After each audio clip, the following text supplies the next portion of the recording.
چلیں، سب سے پہلے آپ سب کا بہت شکریہ جتنے دوستوں نے ہمیں جوائن کیا ہے آج اس ڈسکشن میں، اور باقی دوست میرے خیال میں جوائن کرتے جا رہے ہیں، میں ان کو سائڈ میں کرتا رہوں گا۔ تو میرے خیال میں پہلے جو لوگ چترال اکیڈمکس کے بارے میں نہیں جانتے ان کو میں تھوڑا سا ایک انٹروڈکشن دے دیتا ہوں کہ یہ جو چترال اکیڈمکس سرکل یا چترال اکیڈمکس جو ہم کہتے ہیں، یہ ہم نے لاسٹ ایئر سٹارٹ کیا تھا۔ پینڈیمک کے دوران ہم نے سوچا کہ کیا کیا جائے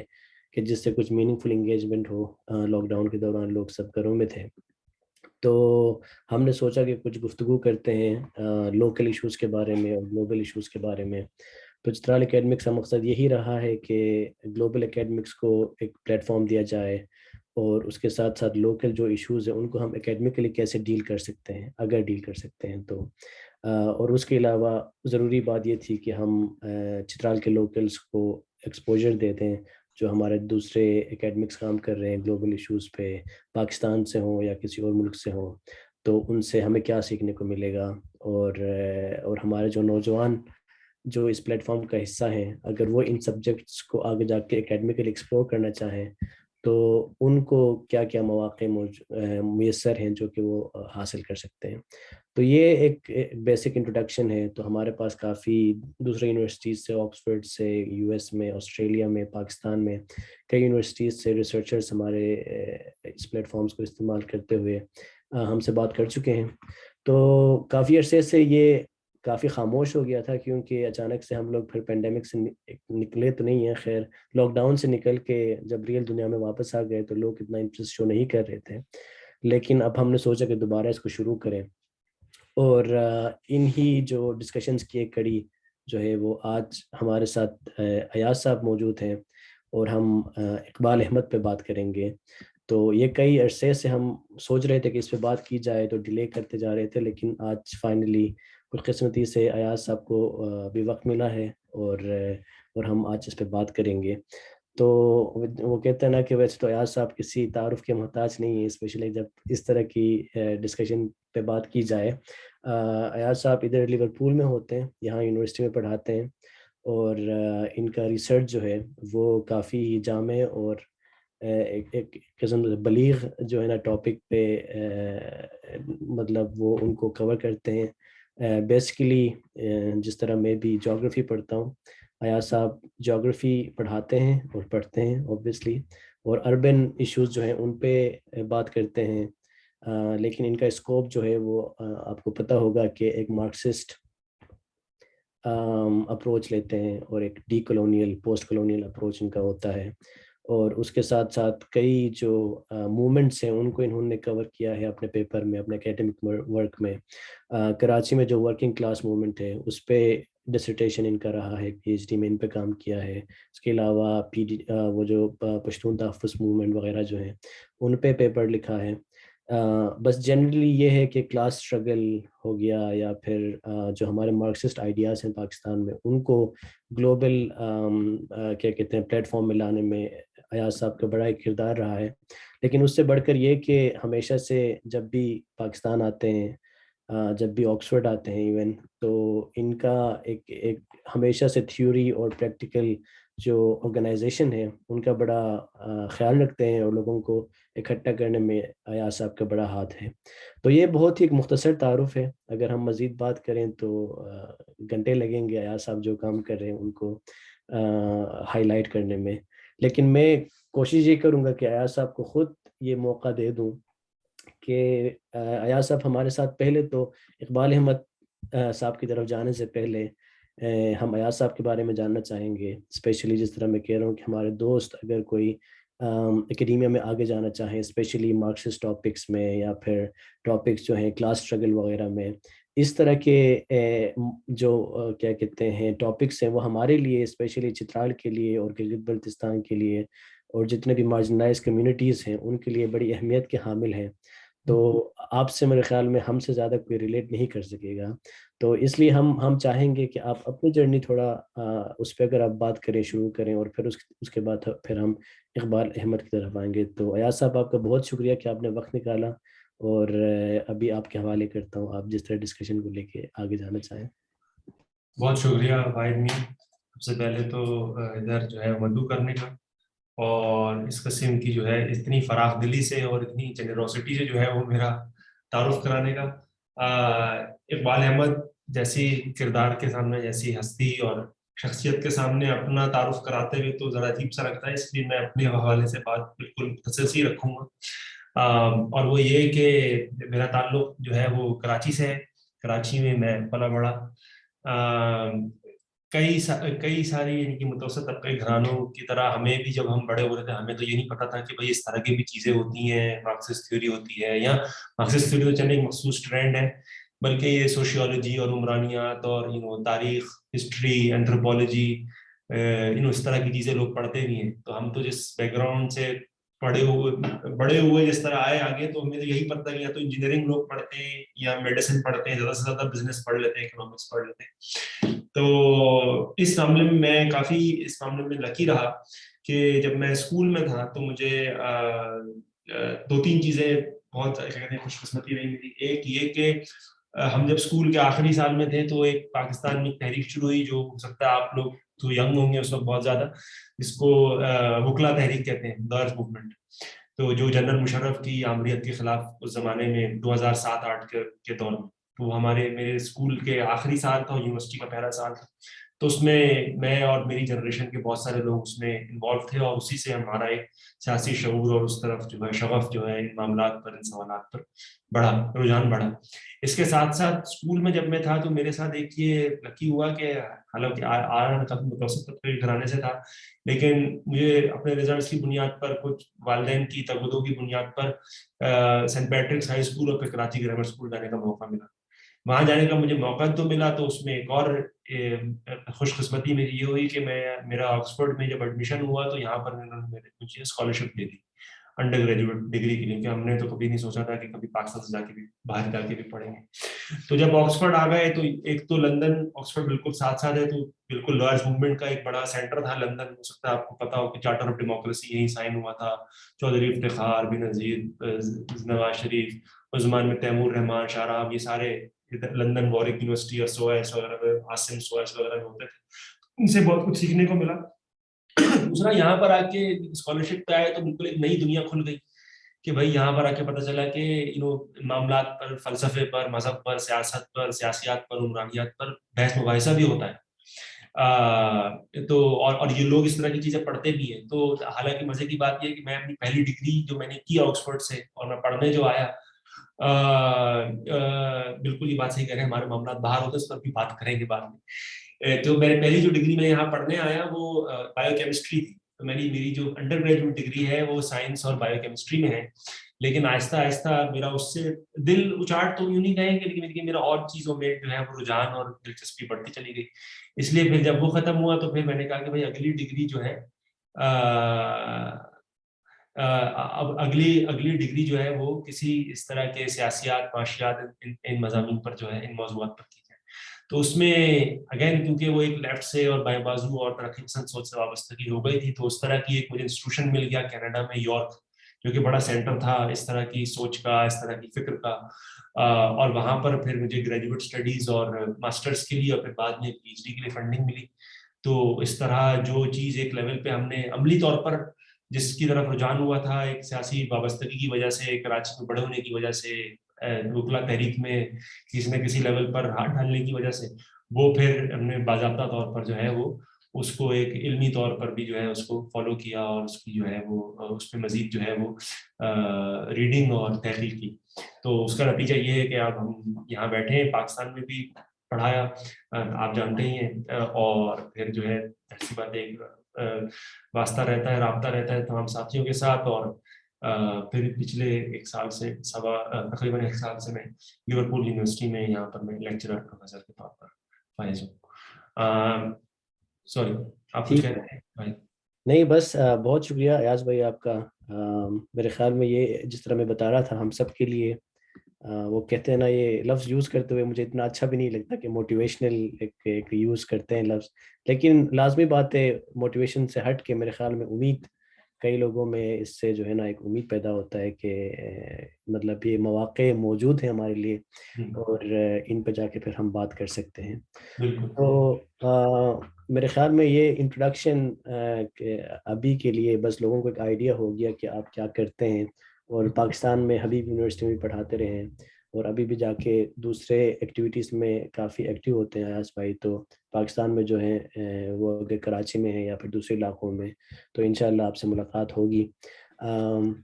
میرے خیال میں آپ آتے ہیں آج کے جو عنوان کی طرف، اقبال احمد کی طرف. تو میرے خیال میں بس یہی کہ بیسک چیزیں پہلے کور کرتے ہیں کہ وہ کون تھے اور ان کو کیوں پڑھنا چاہیے، اور آج ہم ان کے بارے میں بات کیوں کر رہے ہیں. میرے خیال میں کیونکہ کافی ہمارے سارے دوست ایسے ہوں گے جن کو اقبال احمد کے بارے میں شاید کچھ بھی نہیں پتہ، اور شاید جنہوں نے وہ ریڈنگ جو ہم نے مختص کی تھی شاید وہ بھی پڑھنے کا موقع نہیں ملا ہو. تو ہم کوشش کریں گے کہ بالکل کیا کہتے ہیں بیسک چیزوں کو کور کرتے ہوئے پھر آگے جائیں. میرے خیال میں آپ خود اس کو بہتر، آپ استاد ہیں تو آپ کو پتہ ہوگا کہ اس طرح اس کو لے کے آگے جانا ہے. ضرور. تو اقبال صاحب کے بارے میں جو ہے وہ اگر ان کی تھوڑی سی بایوگرافی کے بارے میں بات کروں تو وہ یہ کہ ان کی فیملی جو ہے وہ آپ سمجھیں کہ ان کا تعلق اوریجنلی تو بہار سے تھا، ہندوستان میں جو بہار کا علاقہ ہے، اور ان کی فیملی ایک میڈیم سائز / بڑی سائز کی زمیندار فیملی تھی.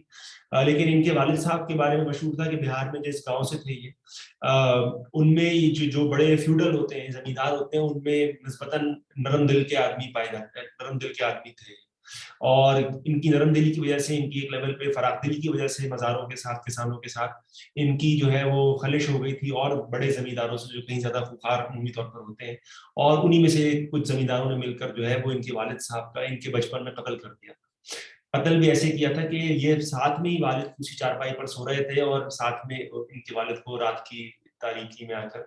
مار دیا. تو ایک لیول پہ ان پر جو ہے وہ اس پوری چیز کا، اس پورے بچپن کے واقعے کا بہت گہرا اثر پڑا ہے. ایسی بات آپ سوچ سکتے ہیں کہ 4-5 سال کا 6 سال کا بچہ ہو، ان کے والد کو بالکل ساتھ سرانے میں سوتے ہوئے مار دیا جائے. اور پھر ظاہر سی بات ہے اس کے بعد پارٹیشن تو ایک صرف محض اقبال ایز اے فرد نہیں بلکہ ایک پوری قوم کے لیے،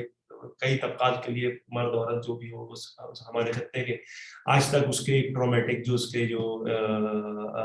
جو اثرات ہیں وہ پائے جاتے ہیں، اس کی لیگیسی پائی جاتی ہے، اس کے اثرات پائے جاتے ہیں. جب یہ پارٹیشن کے دوران یہ جو ہے اس طرف آئے ریڈ کلف لائن کے اور لاہور آئے، تو لاہور سے اس وقت ان کی 14-15 سال ہی عمر تھی. تو اس وقت زمانے میں کشمیر میں جو ہے وہ کشمیر کی آزادی کا پورا کیمپین چلا، جس میں جو ان کے نیا بنا جو پاکستان تھا اس سے کئی سارے لوگ، خاص طور پہ جو سو کالڈ قبائلی لوگ تھے، وہ گئے تھے اس کو آزاد کرانے. تو اس لشکر میں اقبال احمد بھی شامل ہو گئے اپنی بڑی کم سنی میں. تو وہاں سے لڑ کر آئے. تو ایک لیول پہ ان کو بچپن سے ہی جو ہے وہ قوموں کی آزادی کا، قوموں کے اپنی تشخص کا جو ایک لیول پہ جو ایک وہ تھا، ایک امپریشن تھا، ایک شعور تھا، وہ ان کی بچپن سے کم سنی سے ان کے ساتھ تھا. اس کے بعد ان کو موقع ملا ایف سی کالج میں یہ پڑھ رہے تھے لاہور میں، اور ان کو موقع ملا امریکہ جانے کے لیے ہائر اسٹڈیز کے لیے، جیسے کہ مجھے یقین ہے آپ میں بہت سارے لوگوں میں. تو وہ انہوں نے پرنسٹن یونیورسٹی میں آخر کار پہنچتے پرنسٹن یونیورسٹی میں انہوں نے پی ایچ ڈی میں داخلہ لیا. اور مزے کی بات یہ ہے کہ حالانکہ ان کا تعلق ہندوستان پاکستان سے تھا، لیکن انہوں نے پرنسٹن یونیورسٹی میں جب داخلہ لیا، اور جو ان کا جو ریسرچ پروپوزل تھا، جو ان کا ریسرچ کا پروجیکٹ تھا اپنے ڈسرٹیشن کے حوالے سے، وہ شمالی افریقہ میں یعنی کہ الجیریا میں، اور خاص طور پر تونیشیا میں جو ٹریڈ یونین تحریک تھی، جو مزدور تحریک تھی، اس پر ریسرچ کے حوالے سے تھا. وہ 1920 کی دہائی میں انٹر وار پیریڈ جس کو ہم کہتے ہیں، دونوں جنگ عظیم کے درمیان میں جو ایک عرصہ تھا، اس میں جو تونیشیا میں خاص طور پر جو ٹریڈ یونین تحریک تھی اس پر انہوں نے ریسرچ کرنے کا جو ہے وہ ارادہ کیا. تونیشیا گئے بھی. جب تونیشیا گئے، یہ میں بات کر رہا ہوں لیٹ 50s ارلی 60s کی، تو اس زمانے میں ہو سکتا ہے ساتھیوں کو پتا ہو، معلومات ہو کہ بالکل پڑوس میں الجیریا میں جو ہے وہ ایک بہت گھمسان کی لڑائی چل رہی تھی سامراج کے خلاف،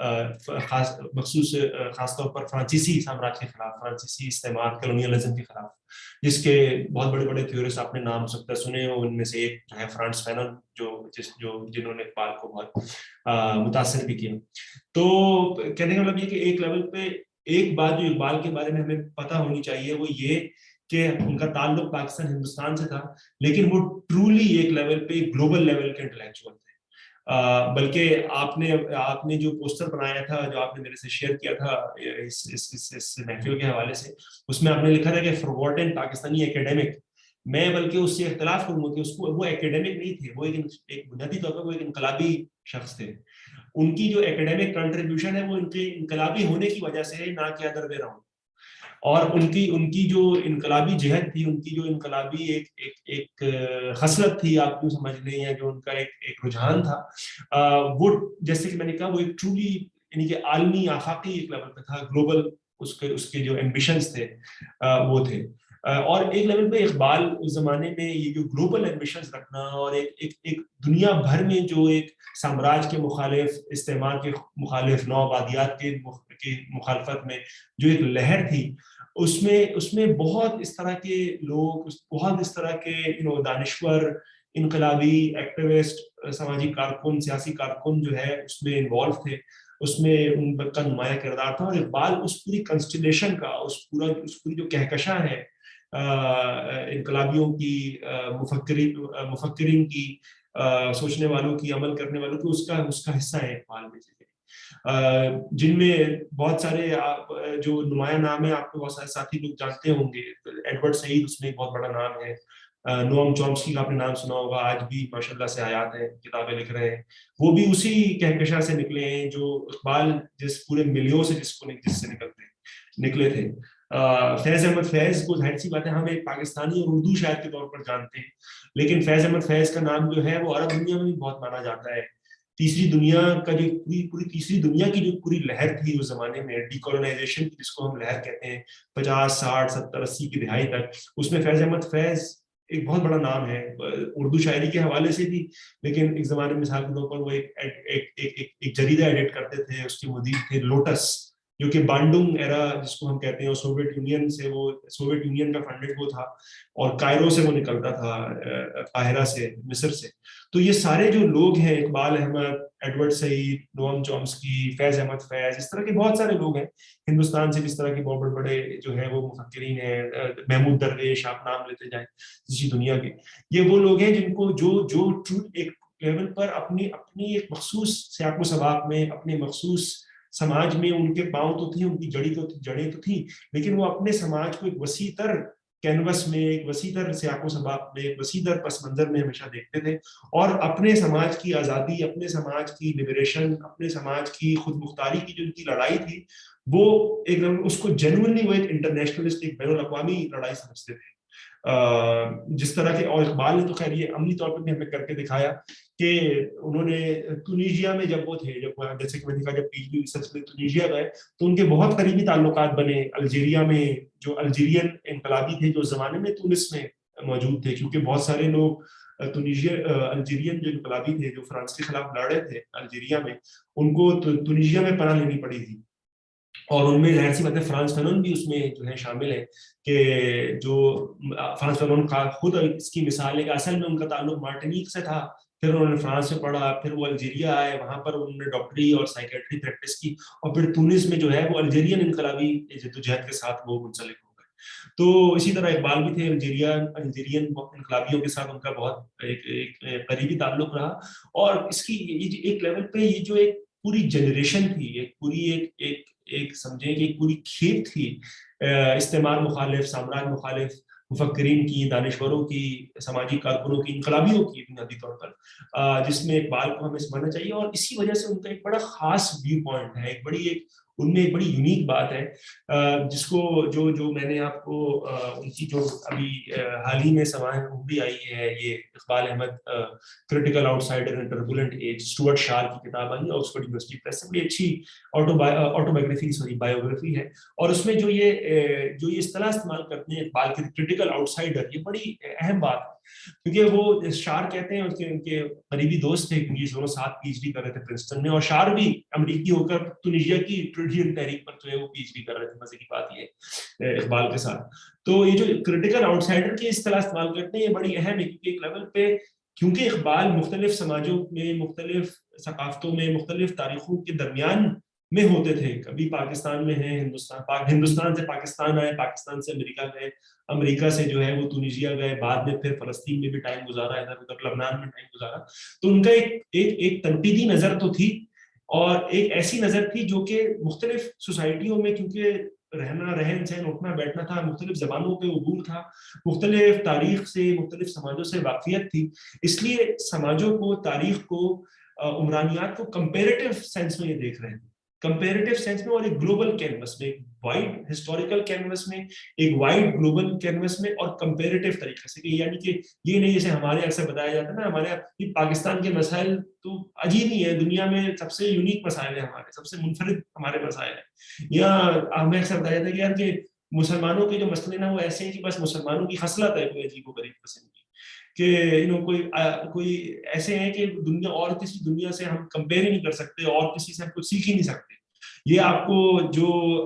ہمارے جو اورینٹلسٹ ٹائپ جو ہمیں ڈیمونائز کرتے ہیں وہ بھی یہی کہتے ہیں, اور ہمارے جو رائٹ ونگر ٹائپ ہیں اور قسم کے, جو الگ قسم کے رائٹ ونگر ہیں, جو مذہبی ٹائپ رائٹ ونگر ہیں, وہ بھی یہی کہتے ہیں کہ سارے جو مسائل کا حل ہے وہ اسلام میں ہی ہے, یا یعنی کہ جو مسئلے ہیں وہ ہماری اپنی خصلت سے ہی کچھ ہے, یا ہمیں کسی اور سے کمپیئر نہ کرو, ہمارا موازنہ نہ کرو, ہم اپنے آپ بھی جو ہے وہ مرد مومن میں کچھ ہے. تو اقبال ایک لیول پر کریٹیکل آؤٹ سائڈر ہونے کے ناطے کریٹیکل آؤٹ سائڈر کس طرح بڑی جو ہے مجھے پسند ہے. دوسرا, ایڈورڈ سعید, ایک بڑی خوبصورت بات کی اقبال احمد کے بارے میں ایڈورڈ سعید نے, جو ساتھی نہیں جانتے ہیں, وہ فلسطینی امریکن بہت بڑے جو ہے وہ دانشور تھے, اینٹی کولونیل اور اینٹی زائنسٹ. ان کی مشہور زمانہ تصنیف بھی ہے, اورینٹلزم, کلچر اینڈ امپیریلزم, جو میرے خیال میں تمام ساتھیوں کو پڑھنی چاہیے, لٹریری کرٹک بھی تھے. تو ان کی ایک وہ بڑی زبردست بات کرتے ہیں, میں پہلے انگریزی میں بولوں گا پھر میں اردو میں بات کر لوں گا, کہ سعید کہتے ہیں کہ Iqbal was a genius at sympathy. He was a genius at sympathy, but never at the expense of his honesty or his critical faculties, which is why Iqbal comes as close to being a free man as anyone can ever be. یعنی کہ وہ کہتے ہیں کہ وہ ہمدردی کا genius تھا, کریٹیکل آؤٹ سائڈر ہونے کے ناطے ایک لیول پہ وہ سماجوں کو ایک ہمدردی کے, ایک سولیڈیرٹی کے جو ہے نا وہ رشتے سے دیکھتے تھے. اور وہ سولیڈیرٹی, وہ جو ایک یکجہتی کا, وہی وہ جو ایک تھرڈ ورلڈزم اور ایک جو ایک اینٹی کولونیل جو ان کی جہد تھی, اس کی وجہ سے وہ سولیڈیرٹی ہوتی تھی. لیکن سولیڈیرٹی ان سے یہ ڈیمانڈ کرتی تھی, یعنی کہ یکجہتی ان سے یہ ڈیمانڈ کرتی تھی, اس کا تقاضا یہ تھا کہ ہم اپنی, کہ جس بھی سماج میں وہ ہیں اس کی خامیوں پر جو ہے پردہ نہ ڈالیں, اس کی خامیوں پر ایک تنقیدی جائزہ ضرور رکھیں, اور یہ مانتے ہوئے کہ ان کی بہت سارے جو مسائل ہیں یہ مغربی سامراج اور سرمایہ داری نظام کے تحت ہیں,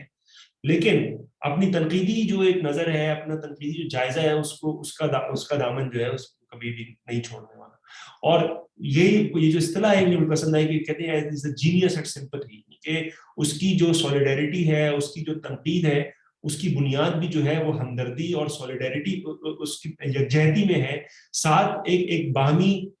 رشتے میں اور جدوجہد میں ہے, نہ کہ محض تنقید برائے تنقید میں ہو. ایک تو یہ بات. دوسری یہ بات دیکھا میں اقبال کی, اگر میں تھوڑی سی انالیٹیکل ان کی جو چیزیں ہیں, ایک تو ان کی میں بایوگرافیکل اور ان کے کردار کے حوالے سے تھوڑی سی, شخصیت کے حوالے سے تھوڑی سی بات کر لی,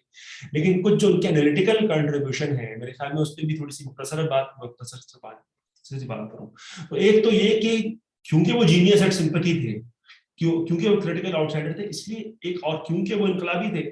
تو ایک لیول پہ ان کا جو تمام تر توجہ ہے, ان کا جو تمام تر فوکس ہے, وہ لوگوں کی پاور بلڈ کرنے میں ہے, عام لوگوں کی اپنی کیپیسٹی بلڈ کرنے میں ہے, نہ کہ اشراف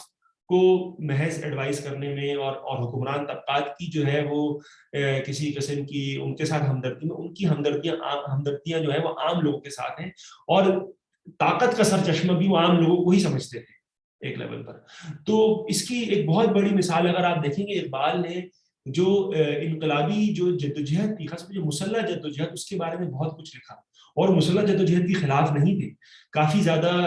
متاثر تھے اس زمانے میں. جیسے دنیا کی تاریخ کا سب سے بڑا جو انقلاب تھا وہ چین میں آ چکا تھا, دنیا کی تاریخ میں اس سے بڑا انقلاب نہیں آیا آج تک میرے خیال میں 1900. آپ اس سے ڈس ایگری کریں, ایگری کریں, وہ الگ بات ہے, لیکن عددی شمار سے اگر آپ باقی دنیا کی تاریخ سب سے بڑا انقلاب 1949 میں چین میں آ چکا تھا. اور تو آرم اسٹرگل کی جو پوری تھیوری تھی اس سے وہ کافی ایک ان کی واقفیت بھی تھی. الجیرین کیا کہتے ہیں کہ جدوجہد سے ان کا ایک بڑا ایک عضویاتی اور ایک بڑا گہرا رشتہ بھی تھا, تو اس لیے وہ آرم اسٹرگل کو بڑا قریبی طور پر سمجھتے تھے. اور اسی لیے انہوں نے جو آرم اسٹرگل کی اور جگہوں پہ کوششیں کی گئی لاطینی امریکہ میں خاص طور پر, اور بھی جگہوں پر تیسری دنیا کے علاقوں میں سامراج کے خلاف, اس پر ان کی بڑی تنقیدی, ان کا بڑا کڑا جائزہ تھا, کڑے جائزہ انہوں نے لیا. اور مثال کے طور پر وہ ایک ریگی ڈیبرے ایک فرینچ تھیورسٹ تھے جنہوں نے کتاب لکھی تھی ریولوشن ان دا ریولوشن, جس میں انہوں نے کوشش یہ کی تھی کہ چے گوارا نے اور فیڈل کاسترو نے جس طرح کا کیوبا میں انقلاب کیا تھا آرم اسٹرگل کے ذریعے, اس کو وہ کس طرح جو ہے وہ ایکسپورٹ کر سکتے ہیں لاطینی امریکہ کے اور علاقوں میں. اور اس پر اقبال کی کرٹیک ہے, تنقید یہ ہے کہ بھائی تم یہ سمجھ نہیں پا رہے کہ آرم اسٹرگل جو ہے, جو مسلح جدوجہد ہے, وہ محض ایک لیول پہ ایک اظہار ہے نیچے بہت سارے ڈیپ لیول پہ کام کا, محنت کا, لوگوں کو منظم کرنے کا, لوگوں کو تیار کرنے کا. بات محض یہ نہیں ہے کہ لوگ جو ہے وہ بندوق لے کے کھڑے ہو جاؤ اور انقلاب ہو جائے, یا بندوق زیادہ جتھے جو ہے وہ لوگوں الگ الگ جگہ پہ ایکسپورٹ کرو, اس طرح انقلاب ہو جائے. اقبال احمد جو کہ ایک لیول پہ ماؤ سے بھی بات آتی ہے, گرامشی سے بھی وہ بہت انفلوئنس تھے, وہ یہ کہ مسلح جدوجہد تو ایک لیول کبھی کبھی ضروری ہو جاتی ہے, لیکن اس سے کہیں زیادہ اہم وہ نیچے کا گراؤنڈ ورک ہے جو آپ کو کرنا ہوتا ہے مسلح جدوجہد کے لیے, سامراج کو ہرانے کے لیے. اور یہ جو گراؤنڈ ورک ہوتا ہے اس میں وہ استعمار کو اور سامراجیوں کو بھی اس پر ان کی تنقید تھی کہ ویتنام میں جس طرح یہ امریکی جو ہے وہ ویتنامیز کو مار رہے تھے, وہ کہتے تھے کہ ان کو سمجھ میں نہیں آتی کہ یار یہ لوگوں کے یہ سمجھتے ہیں کہ اگر لوگوں میں بے چینی ہے, لوگ ان کے خلاف جو ہے وہ بغاوت کر رہے ہیں, تو ان کو لگتا ہے کہ ایک کنسپیرسی ہو رہی ہے ان کے خلاف سازش ہو رہی ہے. ہمارے حکمران طبقات کو بھی اکثر آپ سنتے رہے آئیں گے کہ بلوچستان میں کوئی مسئلہ ہوا, پختونخوا میں کوئی مسئلہ ہوا تو یہ ہندوستان نے کرا دیا, افغانستان نے کرا دیا. لیکن وہ کہتے ہیں کہ یہ کلونیل یا یہ بادت سامراجی جو قوت ہے, وہ سمجھ میں نہیں آتا کہ اگر مسلح جدوجہد ہو رہی ہے تو آپ کو اس کی نیچے کے بیسس سمجھنے پڑیں گے. جو عمومی طور پر عوام میں بے چینی ہے, غم و غصہ ہے, عدم مساوات ہے, اس میں اس کی بنیادیں ڈھونڈنی پڑیں گی. اور اصل جو انقلابی ہیں, چاہے وہ مسلح جدوجہد کر رہے ہو یا نہ کر رہے ہو, ان کی بیسس بھی عوام میں ہوتی ہے. ماؤ والی بات کرتے ہیں کہ the revolutionary should be like a fish in the water. The revolutionary among people should be like fish in the water. انقلابی جو ہے وہ عوام میں اسی طرح ہوتا ہے جس طرح تالاب میں جو ہے وہ مچھلی ہوتی ہے, لیکن کہ وہ اس کا نیچرل اس کی بیس ہوتی ہے. اور جو سامراجی ہوتے ہیں, جو کلونیل فورسز ہوتی ہیں, جو امپیریلسٹ فورسز ہوتی ہیں, جو کیا کہتے ہیں کہ حکمران طبقات کی جو قوتیں ہوتی ہیں, وہ اس بات کو بھی سمجھ میں نہیں پاتے, کیونکہ ان کے حساب سے وہ تو عام لوگوں کو بیوقوف سمجھتے ہیں, عام لوگوں کو پیسے سمجھتے ہیں, عام لوگوں کو فضلہ سمجھتے ہیں. اس لیے ان کی یہ بات کہیں سے ان کو رجسٹر ہی نہیں ہوتی کہ بھائی عام لوگ ایکٹیو ہو سکتے ہیں, عام لوگ جو ہے وہ پیسے نہیں ہوتے, عام لوگ سبجیکٹ بھی ہو سکتے ہیں. اس لیے ان کی جو بھی کاؤنٹر انسرجنسی کے میجر ہوتے ہیں وہ محض مار دھاڑ ہی ہوتے ہیں. اور مار دھاڑ جب کرتے ہیں تو اس سے انفیکٹ انقلابیوں کو اور جو مسلح جدوجہد والے ہیں یا جو بغاوت کر رہے ہیں, جو ایکٹیویزم کر رہے ہیں, ان کو اس سے زیادہ جو ہے وہ تقویت ملتی ہے, ان کو اس سے زیادہ سپورٹ ملتی ہے. تو ایک لیول پہ اقبال نے جو ایک لیول پہ مسلح جدوجہد کو, آرم اسٹرگل کو, ریولوشنری اسٹرگل کو جو ایک لیول پہ عوام سے جا کے جوڑا, وہ ان کی ایک بہت بڑی ایک کنٹریبیوشن ہے جو آج بھی پڑھی جاتی ہے اور پڑھائی جاتی ہے انقلابی تھیوری میں. اس کے ساتھ ساتھ انہوں نے جو فوج کے حوالے سے بات کی تیسری دنیا میں, وہ یہ کہتے ہیں کہ بھائی تیسری دنیا میں اگر فوج کو آپ الگ کر دیں گے عوام سے ایک لیول پر, اور فوج اپنے آپ میں ایک انسٹیٹیوشن بن جائے گا جس کی اپنی ایک لاجک ہوگی, جس کی اپنی ہمارے یہاں تو خیر اس کی معیشت بھی ہے, اپنے آپ میں ملک بھی ہے, تو وہ جو ہے وہ ایکچولی باقی ملک پر بھی حاوی ہو جائے گا. تو اقبال الجیرین جو اس کی جو سچویشن کو وہ دیکھ رہے تھے, اس نے یہی کہا, الجیریا میں بعد میں کو ہوا اور فوج نے ٹیک اوور کر لیا. اس نے یہی کہا, کہتا ہے کہ الجیریا میں ہوا یہ کہ الجیریا میں مسلح جدوجہد اور انقلابی جدوجہد کے دوران دو فوجیں بن گئی. ایک فوج وہ تھی جو الجیریا کے اندر لڑ رہی تھی, اور ایک فوج وہ تھی جو ایگزائل میں تھی, کیونکہ بہت سارے لوگوں کو جو ہے وہ بھاگنا پڑا تھا ٹونیشیا میں. اور وہ کہتا ہے کہ یہ جو اسٹینڈنگ آرمی بنی, اس نے پھر بعد میں جو ہے, کیونکہ ان کا لوگوں سے اس طرح کا لنک نہیں تھا, اس لیے اس نے بعد میں جو ہے وہ الجیریا پر مسلط ہو گئی. اور ایک لیول پہ یہ بات فرانس فینون سے جا کے ملتی ہے. فینون جو ہے وہ افتادگان خاک رجٹ آف دی ارتھ میں یہ بات لکھتے ہیں, اور میں کوٹ کرتا ہوں فینون کو. وہ یہ کہتا ہے کہ drawing room general care should be taken. فرعون کہتے ہیں care should be taken not to make the army into a standing army. اور فرعون کہتے ہیں کہ drawing room generals by dint of haunting the corridors of power come to dream of manifestos. یعنی کہ جو ڈرائنگ روم میں پھرنے والے جرنیل ہیں یہ پاور کے کوریڈورز میں پھرنے کی وجہ سے، کیونکہ ان کا عوام سے جڑت نہیں ہوتی، یہ پاور میں ہی ہر وقت رہتے ہیں، پاور کے آس پاس رہتے ہیں، اس لیے ان کے ذہن میں جو ہے عزیز ہم وطنوں چل رہا ہوتا ہے. تو ایک لیول پہ اقبال احمد کی، فرانس فینون کی انقلابی جدوجہد، انقلابی حکومت، انقلابی لیجیٹمیسی اور اس میں فوج کے کردار کے حوالے سے جو ان کی جو انسائٹس ہیں وہ میرے خیال میں آج بھی کسی دنیا کے لیے بہت اہم. ایک اور جو ان کا انالیٹیکل جو کنٹریبیوشن ہے وہ اوور آل، جس طرح کہ میں نے کہا تیسری دنیا کے حوالے سے بات کر رہے تھے، وہ اوور آل تیسری دنیا کی جو ایک کرائسس تھا اس زمانے میں، جو بحران تھا، کیونکہ ایک لیول پہ آپ یو امیجن کریں کہ جب ڈی کولونائزیشن ہو رہی ہے، آزادی کی پوری لہر جو ہے وہ چل پڑی ہے، تو اس سے کافی ساری امیدیں وابستہ تھیں، لیکن جس طرح آزادی ملتی گئی کئی سارے ممالک کو، اس سے پھر مایوسی بھی ایک لیول پر پھیلی، کیونکہ جو آزادی کی پرومسز تھے، جو اس کے وعدے تھے، جو اس سے امیدیں وابستہ تھیں، وہ پوری نہیں ہو سکی. یہ آپ ہمارے یہاں بھی دیکھ سکتے ہیں. فیض احمد فیض جو ہے وہ مشہور اپنی نظم لکھتے ہیں آزادی کے بعد کہ وہ انتظار، یہ وہ سہار تو نہیں جو انتظار تھا جس کا آپ میرے خیال سے بہتر جانتے ہیں، یہ داغ داغ اجالا ہے شب گزیدہ سہار. اس طرح کی آپ کو creative output, literary output, analytical output آپ کو دنیا بھر میں مل جائے گا. فرانس فینون کا ذکر ابھی کیا ہی، ان کی کتاب کے پورے 2-3 چیپٹر اس بارے میں ہے کہ بھائی اب ہمیں آزادی تو ملنے والی ہے، لیکن یہ جو حکمران طبقہ آنے والا ہے نا، جو ہے لگنے میں تو، دکھنے میں تو برا اور سیاہ فہمی لگتا ہے، لیکن ان کی تمام عادات، تمام سکنات، تمام رجحانات، تمام معیشت، تمام سیاست جو ہے وہ جا کے نوآبادیات سے جڑی ہوئی ہے. اس سے ہمیں بہت، اس کو وارن کر رہا تھا، اس کے خلاف ہمیں جو ہے وہ انتباہ کر رہے تھے فرانس فینون. تو یہ جو کرائسس ایمرج ہو رہا تھا، اور فینون تو ظاہر سی بات ہے پھر انتقال ہو گیا ان کا بہت ہی ایک ینگ جو ہے وہ اپنی ایج میں. لیکن اقبال احمد نے، کیونکہ وہ جیتے جاگتے، انہوں نے وہ تمام چیزیں دیکھی جو فینون جس بارے میں جو ہے وہ وارننگ دے رہے تھے، اس لیے اقبال احمد کی بہت ساری تصانیف میں، بہت سارے مضامین میں آپ کو یہ ملے گا کہ وہ ڈائگنوز کرنے کی کوشش کریں کہ بھائی کرائسس آف یہ تھرڈ ورلڈ کا کرائسس ہے کیا، رائٹ؟ یہ ہوا کیا کہ ایک چیز جو کہ جس کی سے اتنی امیدیں وابستہ تھیں کہ ہم آزادی کے ساتھ رہیں گے، وہ ایک لیول پہ ایک تاریخ، وہ آزادی تو نہیں ہوئی، لیکن ایک لیول پہ ایک الگ قسم کی غلامی میں جو ہے وہ واپس چلے گئے. اب وہ نہ محض اب سفیدے کی غلامی تھی، بلکہ سفیدے کے ساتھ ساتھ کالوں اور بھوروں کی بھی غلامی میں ہم جو ہے وہ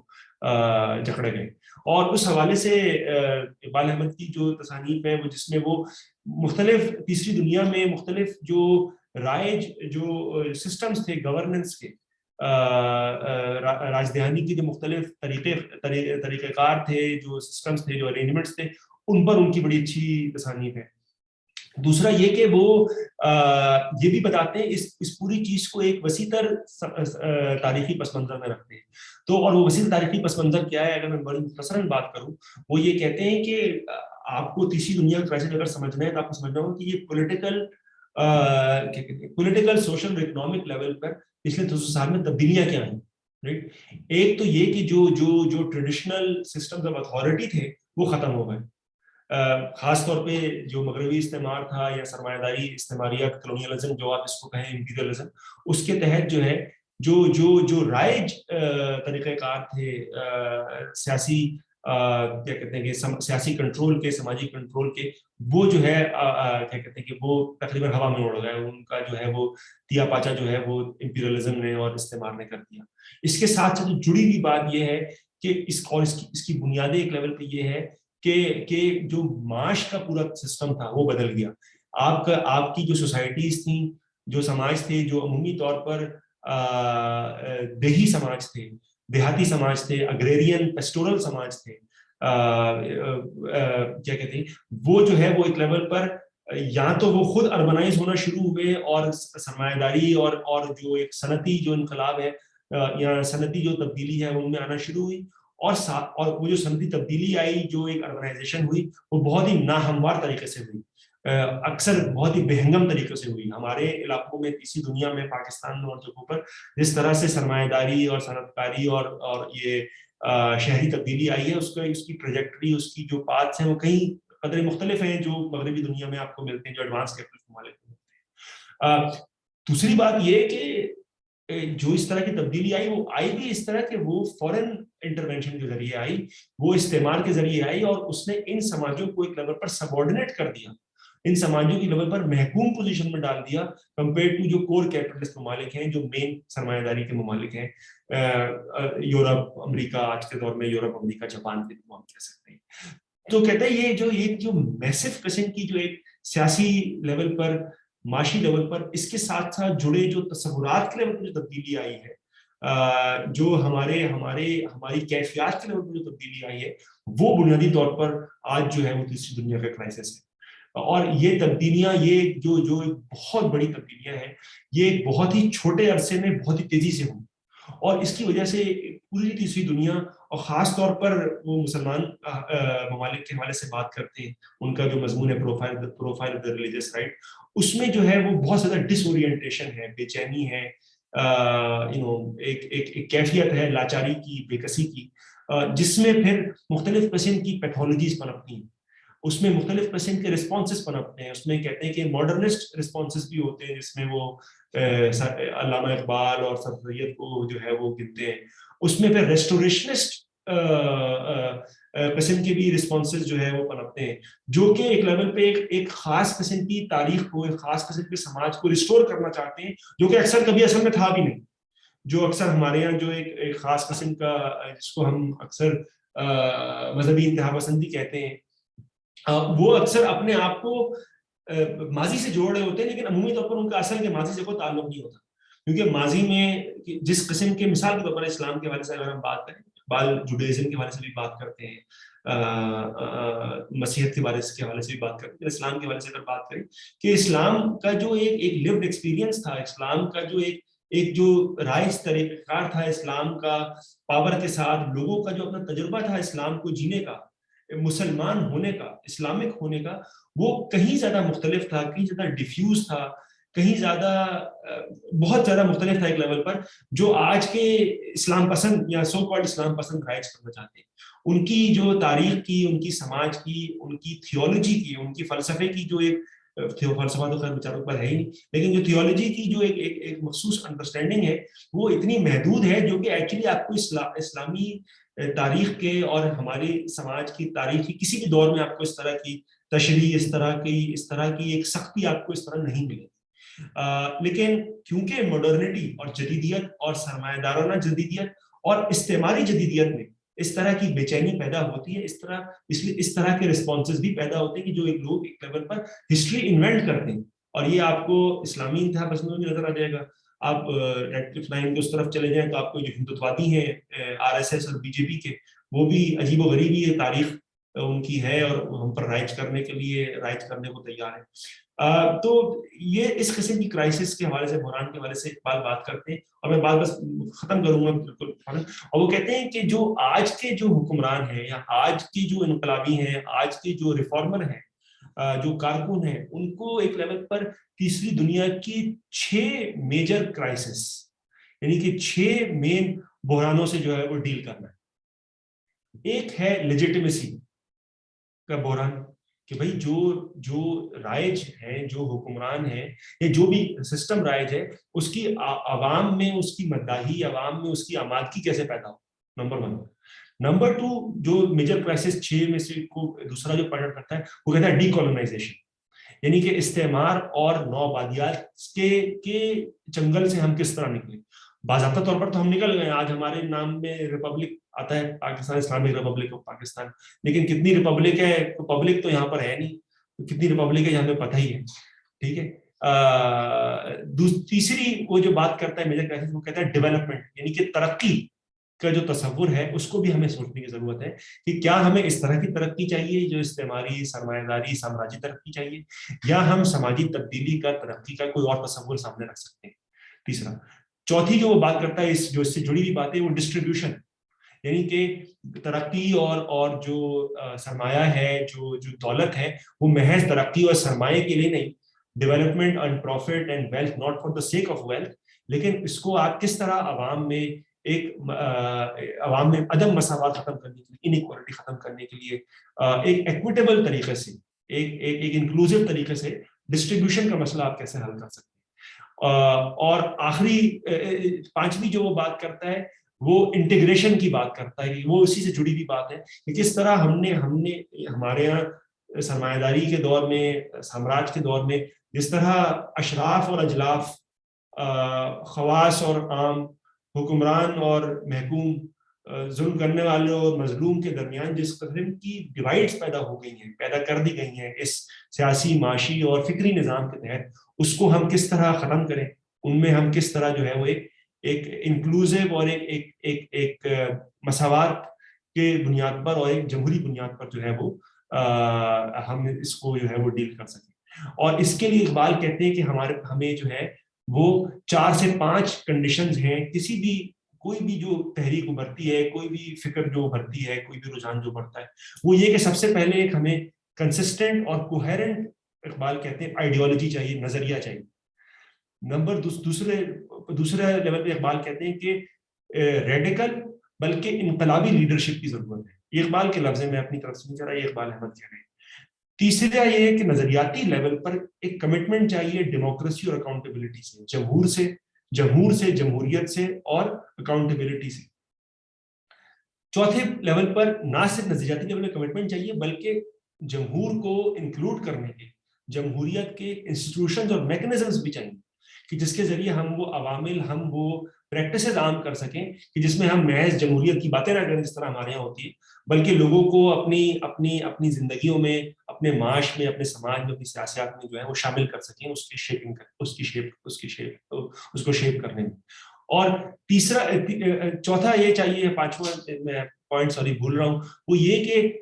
یہ جو نیا سماج بن رہا ہے، نیا معاش بن رہا ہے، نیا معاش ہمیں بنانا ہے، اس کے اپروپریٹ سٹائلز آف پالیٹکس اور نئے انسٹیٹیوشنز چاہیے. اور آخری جو وہ بات کرتا ہے جو کہ بہت اہم ہے میرے خیال میں، ہمیں کمٹمنٹ چاہیے سیلف ریلائنس اور انڈوجنس ڈیولپمنٹ، یعنی کہ ہماری جو معاش بھی آج آپ دیکھ لیں تو ہماری معاشی ترقی جو ہے وہ تمام تر ڈیپینڈنٹ ہے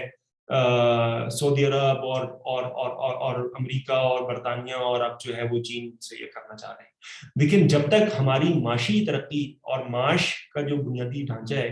وہ فورن ڈیپینڈنس پہ چلتا رہے گا، چاہے وہ ایڈ کے حوالے سے ہو، ایکسپورٹس کے حوالے سے ہو، یا ہمارے یہاں جس طرح کے ہم اور آپ اس کی زندہ جاویدہ مثال ہیں لیبر ایکسپورٹ کے حوالے سے ہو اور ریمیٹنس کے حوالے سے ہو، جب تک جو ہے جب تک یہ معاشی انڈوجنس ڈیولپمنٹ نہیں ہوتی، سیلف ریلائنس نہیں ہوتی، خود مختاری نہیں ہوتی، اس پر جو سماجی اور سیاسی ڈھانچہ کھڑا ہو وہ بھی پائیدار نہیں ہوگا. تو ایک لیول میں اقبال بات اس پہ ختم کروں گا. اقبال کی اگر آپ پوری تھاٹ کو، پوری فکر کو، پورے عمل کو، پوری زندگی کو اگر 2-3 چیزوں میں اگر آپ سموئیں تو ایک ان کی بین الاقوامیت، دوسرا ان کا کمٹمنٹ ٹو سوشلزم جس کی وہ بات کر رہے ہیں، انڈوجنس ڈیولپمنٹ، انکلوسیو ڈیولپمنٹ، ترقی، اور تیسرا ان کی جو ایک کمٹمنٹ ہے جمہور کے ساتھ، عوام کے ساتھ، جمہوریت کے ساتھ. تو بین الاقوامیت، سوشلزم اور جمہوریت، میرے خیال میں یہ 3 جو ہے وہ اقبال کی زندگی سے، ان کی فکر سے آپ جو ہے وہ نتائج اور لیسن اخذ کر سکتے ہیں. باقی میں یہاں پر بات ختم کروں گا اور تمام ساتھیوں سے سنتے ہیں کیا ان کے خیالات ہیں، تاثرات ہیں. بہت شکریہ ایاز بھائی. یہ یقیناً اقبال احمد خود دریا ہیں، اور آپ نے واقعی میں ان کو کوزے میں بند کر دیا. جو ہے نا، یہاں پہ اگر ہم بات کرنا چاہیں تو پورا دن بلکہ ہفتے اس پہ بات کر سکتے ہیں. لیکن آپ نے جو مین پوائنٹس بتائے ہیں میرے خیال میں وہ ہائی لائٹ کرنے کے لیے کافی ہیں اور ایک انٹرسٹ پیدا کرنے کے لیے کافی ہیں کہ ہمارے دوست جتنے بھی آج یہاں موجود ہیں یا جو اس ویڈیو کو دیکھیں گے وہ اقبال صاحب کو ایکسپلور کریں گے، اور ان کی جو ایک کیا کہتے ہیں فلاسفی ہے جو جن کا آپ نے ذکر کیا اس کو مزید جاننے کی کوشش کریں گے. میرے پاس بھی کچھ سوالات ہیں، لیکن میں کوشش کروں گا کہ جو ہمارے دوسرے دوست ہیں اگر ان سے شروع کیا جائے، ان کے ذہن میں کیا سوالات ہیں، سوالات نہیں کچھ شیئر کرنا چاہیں اقبال کے حوالے سے یا پھر ان کی تحریک کے حوالے سے، یا جنرلی اگر آپ کچھ پوچھنا چاہیں، کچھ بات شیئر کرنا چاہیں تو ابھی ہم یہ اوپن کرتے ہیں. آپ چیٹ پہ بھی لکھ سکتے ہیں اور آپ جو ہیں انمیوٹ کر کے آپ سوال پوچھ سکتے ہیں.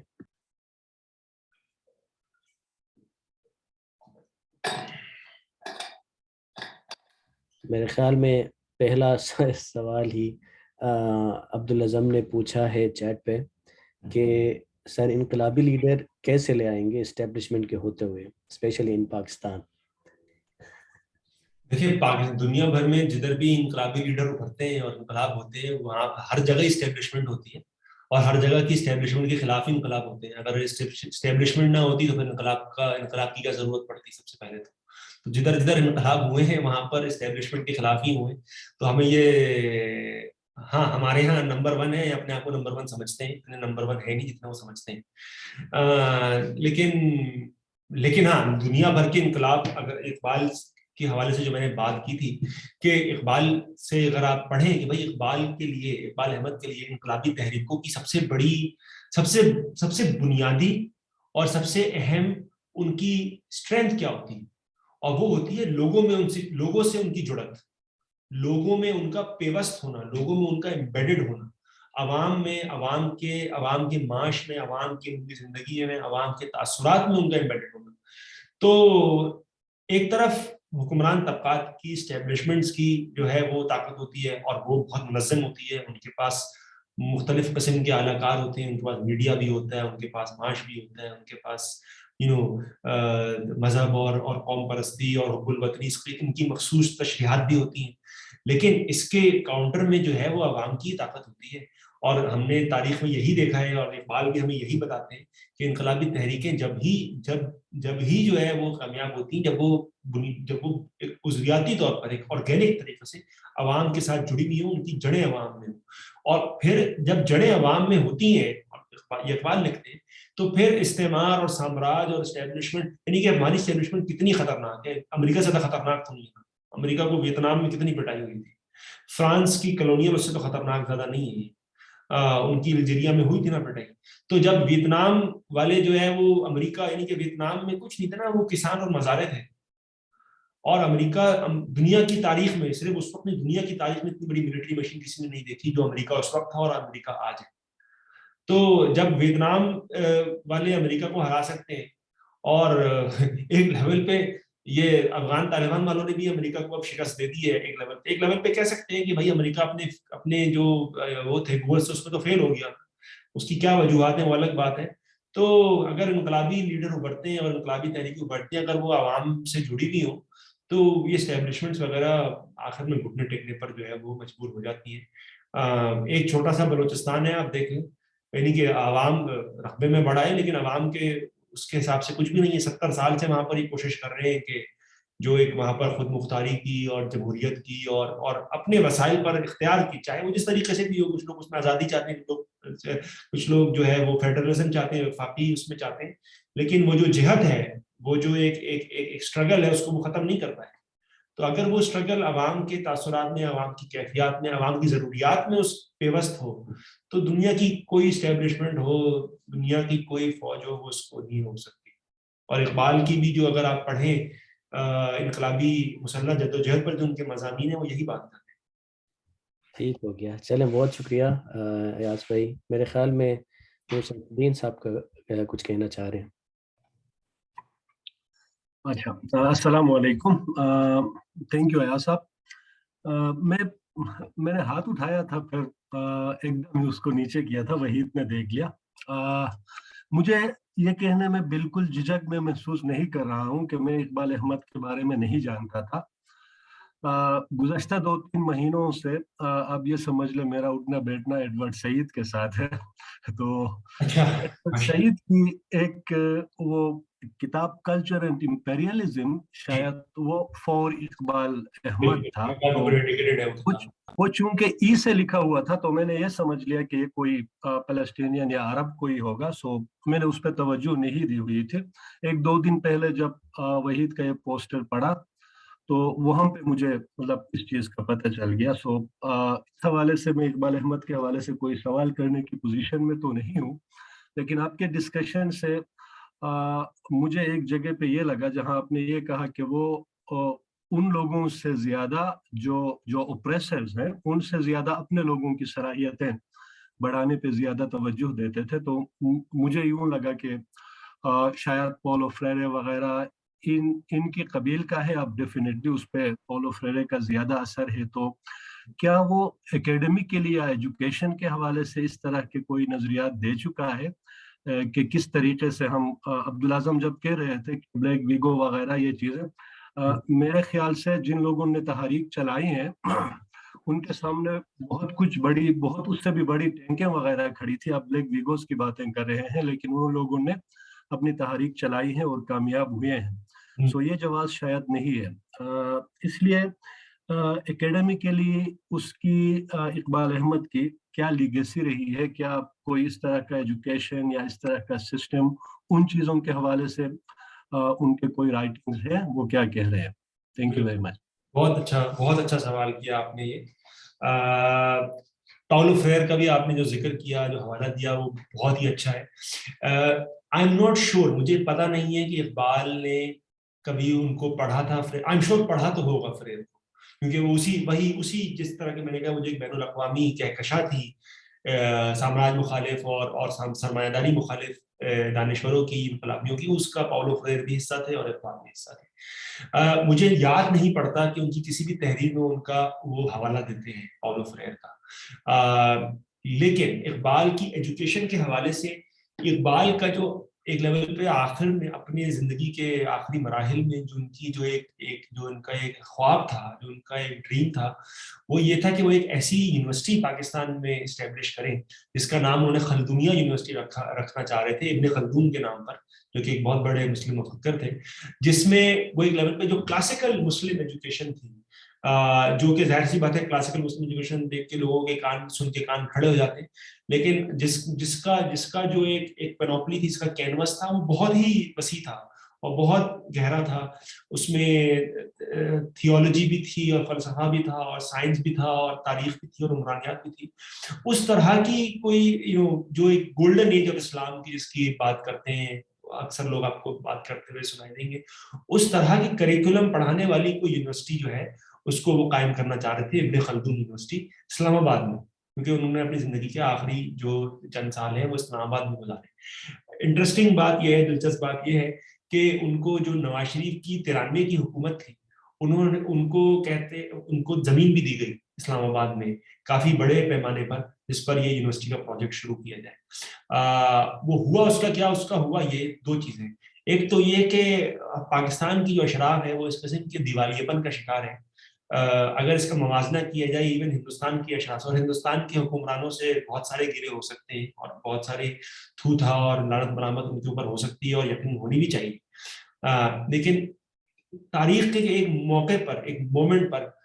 ہندوستان کی اشرافیہ نے اور بہت ساری تیسری دنیا کے اشرافیہ نے یہ ریئلائز کیا, یار ہمیں اپنی قوم کے لیے کسی نہ کسی لیول پر انسٹیٹیوشن بنانے پڑیں گے. تو انہوں نے وہاں پر JNU بھی بنایا, انہوں نے وہاں پر IITs بھی بنائی, جن سے نکلا ہوا انٹیلیجنشیا آج آپ کو پوری دنیا میں نظر آتا ہے, چاہے وہ سلیکان ویلی میں ہو, آکسفورڈ میں جتنے ساؤتھ ایشین واحد آپ کو بتا دیں گے ساؤتھ ایشین اسٹڈیز کے پروفیسر ہیں, وہ سارے اکثر ہندوستانی ہوتے ہیں یا اکثر بنگال سے بھی ہوتے ہیں اینڈ سو آن. پاکستان کی جو اشراف ہے, پاکستان کا حکمران طبقہ ہے, وہ اتنا بھی کرنے کا نہیں ہے, وہ مکمل طور پر دیوالیے پن کا شکار ہے. تو اقبال کو زمین تو مل گئی, لیکن وہ جو پورا پروجیکٹ تھا اس کو فنڈ کرنے میں کوئی بھی نہیں تیار تھا. اینڈ میں ہوا یہ کہ جب بینظیر صاحبہ کی اگلی حکومت آئی اور اس میں زرداری صاحب کی گڈی چڑھی, تو کہا یہ جاتا ہے کہ زرداری صاحب نے جو ہے اس زمین کے 200 ایکڑ پر قبضہ کر لیا. تو وہ جو پروجیکٹ تھا اقبال صاحب کا خلدونیہ یونیورسٹی بنانے کا, وہ جو ہے وہ شروع ہونے سے پہلے جو ہے وہ اس کا گلا گھونٹ دیا گیا. ہوا پھر بعد میں وہ خلدونیہ اسکول بنا, جو ان کی بھتیجی نے چلایا اور چلاتی ہیں آج تک, ہاجرہ احمد ہو سکتا ہے بہت سارے لوگ جانتے ہیں, کراچی میں اب ان کی رہائش ہے, لیکن خلدونیہ اسکول وہ چلا. لیکن وہ جو ان کا ایک بڑا خواب تھا کہ بالکل ایک اس طرح کا ایک مسلم لرننگ کا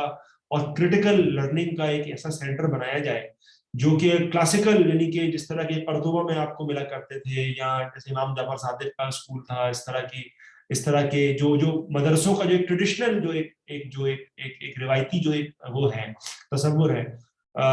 وہ ایجوکیشن کے حوالے سے وہ یہ کرنا چاہ رہے تھے, جو کہ وہ پھر نہیں کر پائے. تو پتہ نہیں آپ کے سوال کا ایک جواب میں نے صحیح دیا, لیکن ایجوکیشن کے حوالے سے یہ میرے خیال میں.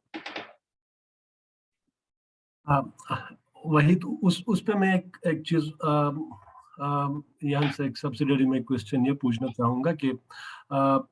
اس یونیورسٹی کے وہ کس طرح بنانا چاہتے تھے, یا کلاسیکل اگر ہم کہہ لیں تو کیا سر سید کی طرز پہ, یا دوسرے, یا اس کے اقبال کے